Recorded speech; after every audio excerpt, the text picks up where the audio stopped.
घन्टी सनी कुरो नगर मलाई घन्टीले के चाहिँ गरे ईश्वर भए ठाउँ न मैले पठा हो एमाले लेखाउँछ मैले खसी काट्छ याद गर मैले यहाँ याद गर यहाँ बबाल हर चुला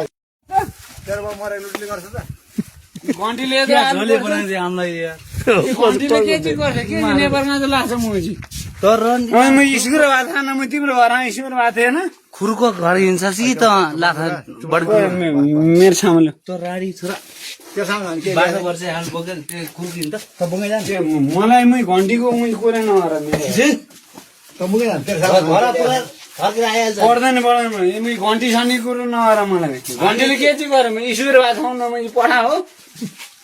त्यही ईश्वर भए ठाउँ न मैले खानु पाएको त्यही भएर कुटाइ खाएर चाहिँ नराम्रो तेरो बाउले के चाहिँ फाइदा तेरो बाउले के चाहिँ फाइदा एमाले लेखाउँछ मैले खसी काट्छ याद गर मैले यहाँ याद गर चुला यहाँ बबाल हर चुला गर्दा होइन मैले के सोचेँ मैले बढी